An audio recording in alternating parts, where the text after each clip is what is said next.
Well, we have our communication provision, so we have a speech and language therapy team which consists of a therapist and three assistants, and we split our provision into universal, targeted and specialist provision right across the school. So the universal provision includes signing and visuals that we make up for the classes. I think things like the now and next board as well, it doesn't feel like it's coming from the adult, it feels like the board has told them what they're doing next. It calms them, I think, as well. For the ASD children, it actually calms them doing it. Oh, they can see it in front of them, they're physically doing it. I think that makes a lot of difference. And I think sometimes as soon as you've said a word, it's lost, but if you say it with a picture, the picture remains, so that they have a bit more time to process the information that they've been given.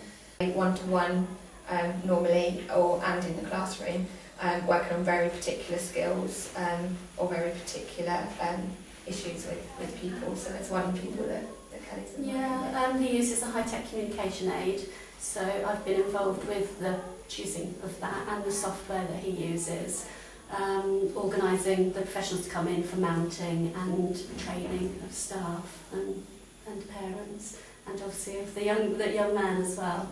So it's been really good. Another thing that we've done in the targeted provision, in preparation for the education and healthcare plans, we did the talking mats with children to get their views on their learning and what they liked, what they didn't like, what they felt they were good at and what they weren't good at. When I picked up Brandon from school, I noticed that you're signing with him to say hello to me and you're going home with mummy now, and it's really good. Plus me as a parent, I come here for morning coffees, learn the sign long, so I can help Jacob when he's at home. The relationships are very positive, and I feel there's a very positive vibe between all the groups, parents, teachers and children. He gets up in the morning and he sings the song because they've been learning it. He says, I go to a happy school, and he's always bubbly when he comes in. He loves school. He says, they're happy to get up, aren't they? You know, it's nice when they want to go in. The thing that has impressed me most of all, and one of the reasons why I became a governor here, is because I really admire the way that everybody is included. It's a very inclusive school, and no matter what children's abilities are, or what their needs are, everybody is made to feel important and has a place in this school and is made to feel valued and part of it. I think that's one of the greatest strengths the school has. Very recently we've been doing our education and healthcare plans, and one of the things we did in our class was that we got each of the children and we made a video of each of them saying one good thing that they liked about each of them. Do you have lots of friends at Slated Row? Yes, I have, because I am polite to those people, the other students. I communicate with people, help people out, and I like to have lots of friends, because I'm happy with it. The whole point is getting them ready for independence when they leave Slated Row. So we have independent travelling, and we have a TA that will take students out to go over their bus route, and Lauren's done that with Gwen, haven't you? Yeah. So that they can get confident with using public transport, getting themselves from A to B and from school and back home again. We do a lot of team building activities, and on a Friday afternoon we have visiting speakers come in and we try different things. We have the residential trip, which is a huge activity where they can mix with other students they don't normally mix with, that aren't in their particular tutor group. I'm an absolute fan of this school. I think it's wonderful. It's so supportive. They're allowed to take part. Yeah.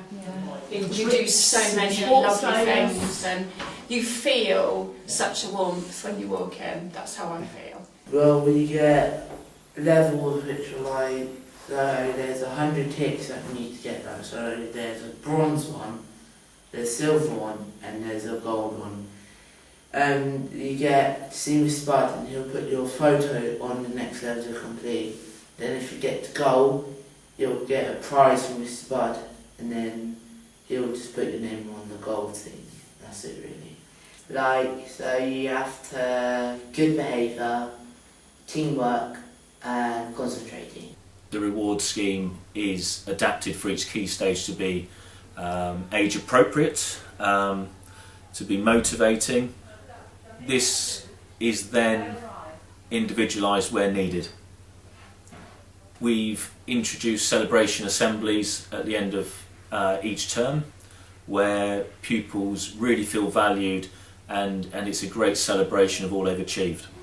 Student of the term within that key stage, ensuring that we recognise good work, effort, endeavour, achievement, and then anything else which is that we feel as a school we should recognise as a key stage as a whole group, a small community within a large community. My granddaughter is in the primary section, and she'll talk about the activities she does in terms of, she knows she goes to soft play, which she adores, anything where she's active, anything where she can get messy with any sort of medium. Think of where they're starting from, and you look at where you want them to go, and by personalising it you can really use their own needs, their own motivation to get them to where they need to go. Adapt our environments to each individual, which can be seen through the amount of visual support we may have up in a classroom.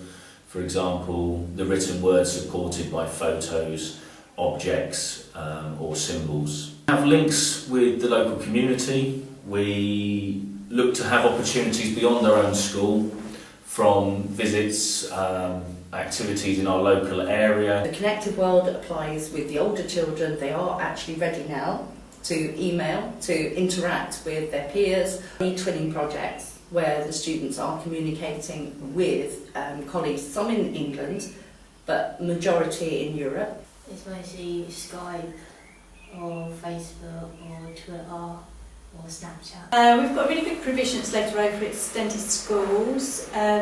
We have breakfast club in the morning on a school day. We provide after school clubs which run 4 nights a week. We've got a huge range. There's approximately 20. I help Miss Kelly outside with the little children, so I thought I wanted to be a play leader to do it by myself and help other people. If they want to play with their friends nicely, they can. Firstly, it's just a massive experience. Every member of staff's got a different idea and different skills that you can utilise from, so it's going to increase my knowledge and my bank of ideas massively. The facilities for DT and science, so specialist that you wouldn't find them in a normal mainstream school.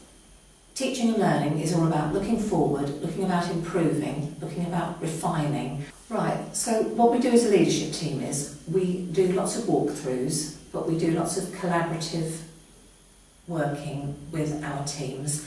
We do lots of collaboration with teachers, and we talk about individual children, we talk about styles, we talk about what classrooms look like. We have an amazingly motivated workforce. They're passionate about positive outcomes for our young people, and they will go the extra mile. It's a cliche, but it's true. And since the last third millennium learning video, we had set up a job club. We have conducted a full building review. At the request of the pupils, we actually introduced a uniform, changing our secondary uniform to use blazers. And again, it's had a great impact on people's behaviour for learning. Hello and welcome to Slated Row School. This year there have been lots of changes here. The uniform is now different. It is new, smart and business-like. Secondary students wear blazers, ties and shirts. Mr Budd, the new head teacher, decided to order new uniforms to make the students look like important ladies and gentlemen ready for work. Our next steps are obviously to embed the changes that we've put into place this year to make sure we have longevity in all we're doing. We are planning to introduce or develop an enterprise hub for which we're employing a HLTA for employability, and the centre will look to develop our young people's work skills so they have a real life chance of getting into paid employment.